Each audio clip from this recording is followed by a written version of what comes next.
Time for another edition of Three Questions here on Futbol Americas. Mal, great to have you with us. Let's get right into it because we are running out of time. The first question is, was this a convincing performance from Mexico? The word convincing doing a lot of work here. Mal, what do you think?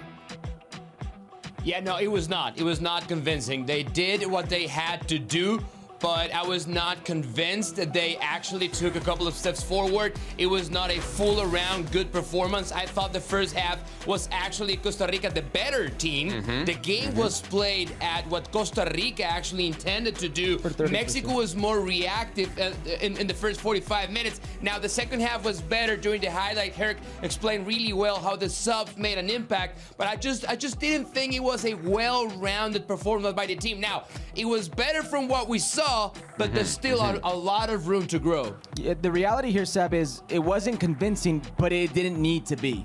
This Mexican national team at this state isn't about convincing. It's about doing what they need to do to advance to win. Now, in Costa Rica, it's true. Since el Aztecaso, that Hernán Medford goal in the early 2000s in the Estadio Azteca, Costa Rica's only won one game.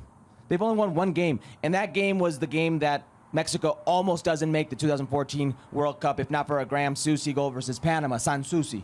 Un amigo. Yes, your buen amigo. But every other game they played as of late has been tight.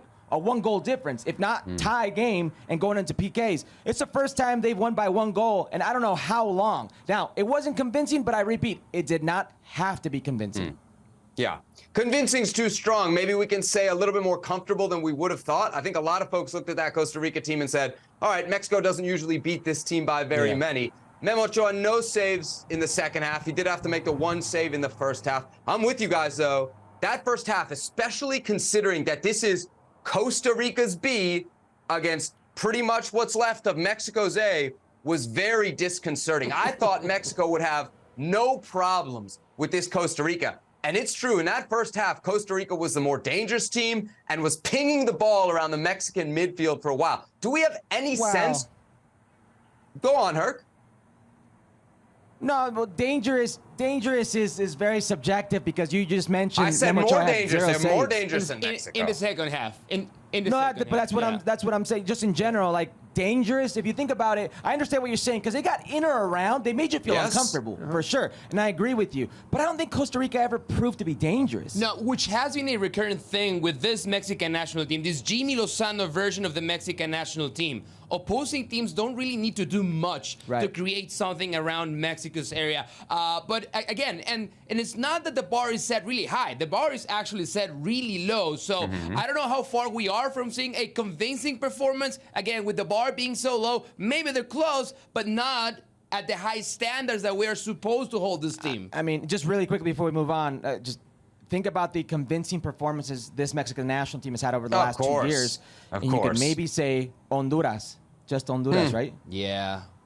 And that was just a change of a manager, to be honest. Exactly. And it was Honduras that played their role in that one as well. I said I wanted to see a response from the players. I think at least we got that. Not a convincing performance, but clearly they responded to the disappointment of the defeat against Qatar. Let's talk about the manager, because he does make some critical changes in the second half that do have an impact on this game. How much credit does Jimmy Lozano deserve for what we saw in Mexico's quarterfinal victory? Oh, I think he deserves a lot of credit. It doesn't mean that that's enough, for me at least, to consider that he has to, the interim tag has to be removed after the Gold Cup. But I do give him a lot of credit, and I'm not just going to go with what the players have said, that they feel more comfortable. I think Jimmy Lozano has done the things that are truly basic.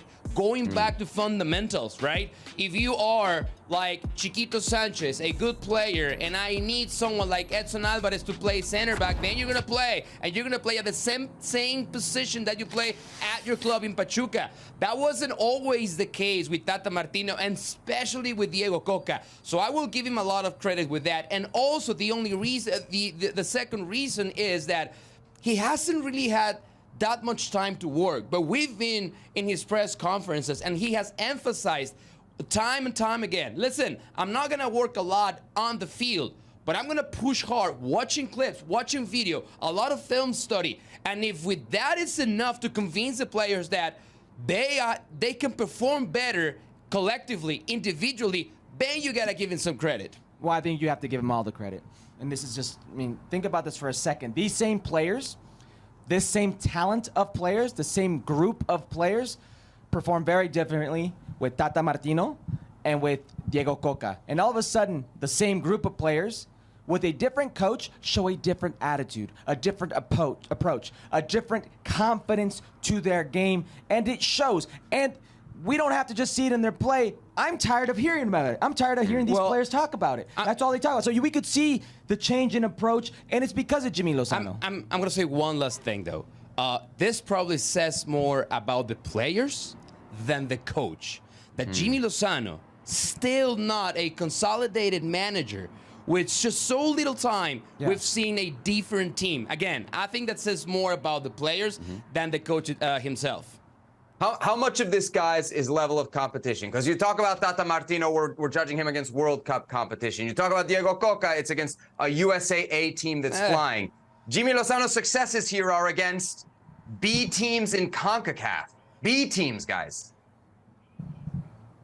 Yeah, but I'm sure if Jimmy Lozano, if you were to ask him, hey, we'll give you a run of World Cup qualifying, you get so many home games, would you take that? He said, yes, I will take that. No because yes, no doubt. So it doesn't matter if it's the B team, because you could talk about Tata Martino, what he played in World Cup.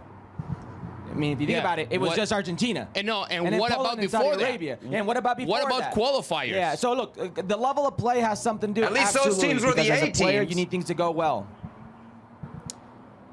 Well, hey, I have another one for you then. What about Diego Coca? Yeah. He played against Guatemala, was not good enough. Suriname. He played against Suriname, not good enough. Cameroon, C. A weaker Jamaica team in the Cameroon, C. Azteca. Not even A or B, C. And the performance wasn't Guatemala there. So and you gotta, Mazatlan. yes, I mean, the level is the level, right? It is what it is. You cannot do anything about it. Against this very same level of competition, teams under Tata Martino and Diego Coca underperformed. So you definitely gotta give Jimmy Lozano Not only some credit. underperformed, but they didn't show you that at least the effort, that at least the commitment was there. Again, going back to the players. No, that's also on the fine. players. That's fine. But if that's a change, who do we give credit for that change? It's Jimmy Lozano. Jimmy. Yeah. Hop One thing on I do the like about Jimmy Lamborghini, Seb. Lozano. Don't be That afraid. Lamborghini. You Hop guys on. are clearly driving. I'm in the back seat. One thing I do like is he at least seems to care, right? I can't tell you how many times I would see Tata Martino on the bench, seemingly in another world, managing Mexico, not standing up. Lozano's out there kicking every ball, heading every ball. Maybe it's a stupid thing, but from the outside looking in, it feels like it's making an impact. It feels like it's making an impact. Let's get to the last question here. Oh, okay, quickly, quick. Oh, no. Save your thought. We got plenty more shows here. Gold Cup. Last question. One of the big decisions that Jimmy Lozano's had to take. Edson Alvarez, do we think he's better as a midfielder or a center back? Mao?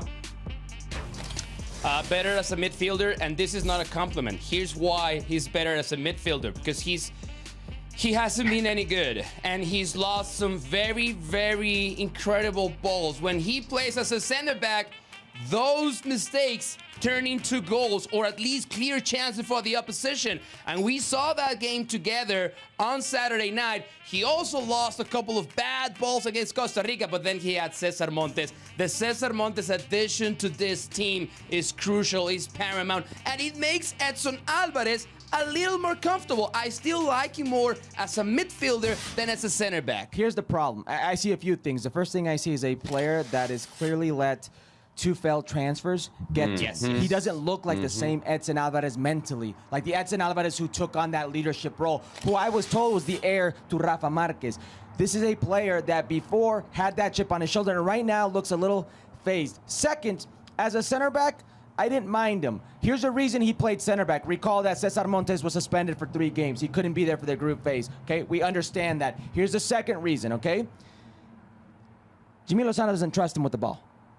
That's a big reason of why even when he played as a midfielder, he only protects the back line and he stays put. Very discreet performance versus Costa Rica. He wants Romo on the ball. He wants Chavez on the ball. He doesn't think he has salida limpia. He doesn't think he has a controlled progression with the ball coming out of the back. So we're seeing a different Edson Alvarez right now. Better or worse, it's different. I think we have this perception of Edson Alvarez, and you put the Rafa Marquez example. I get it.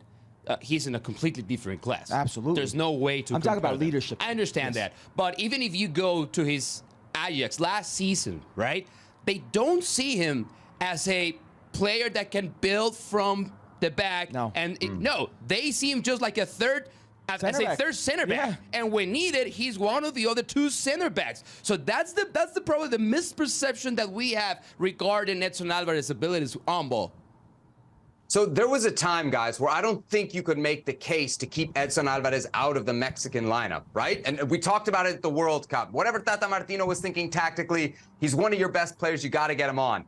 I agree with you guys based on not just the performance in the quarterfinal, but basically what we've seen throughout the Gold Cup. This is not the same player. This is a player that very much lacks confidence. I think the defense got better without him. That central pairing of Montes and Vasquez looked pretty decent. I don't think the midfield, though, improved with him, and that's the biggest worry. Luis Romo was not the same player. Luis Chavez was not the same player, especially in that first half. So for me, if I'm Edson now, or if I'm Jimmy Lozano, I look at Edson in a way that I don't think I would have looked at him before. I have to actually ask the question, is this guy still a starter for Mexico right now, given the way he's playing? You mentioned a key player there. Excuse me. You mentioned Romo, Luis Romo. Here's the thing. You have to remember. Jimmy Lozano used to coach Luis Romo in the under-20 team at Querétaro. Jimmy Lozano brought Luis Romo in as an overage player in the Olympics. Jimmy Lozano has started Romo in every single game, and he's been an important player for Jimmy Lozano in this Gold Cup. When he needed to sub somebody in that midfield, did he sub Luis Romo? No. He subbed everybody's national team darling, Luis Chavez, the best player in the last World Cup. Romo's here to stay. That impacts Edson a hell of a lot more than it does Luis Chavez. Yeah, but I don't think he's going to... I mean, we have to see how fit he is. I know we're going to speak about that in a moment. I think there's another element to his play, which is the leadership role. There's a lot of intangibles about Edson Alvarez that, to me at least, make him a starter no matter what. Absolutely. If he's fit, he plays. He gives you different elements. He's the extension of the manager on the field. Yes, probably Jimmy Lozano is thinking Luis Romo is a better player than Edson Alvarez. He might think in that final third, or going to that final third. Yeah, but I think his ideal starting 11 is Edson Alvarez, Luis Romo, and then just add Luis Chavez to that equation. Well, thank you very much for watching ESPN on YouTube. For more sports highlights and analysis, be sure to download the ESPN app. And for live streaming, premium content, and let's not forget as well, ESPN FC 7 days a week. Subscribe to ESPN+.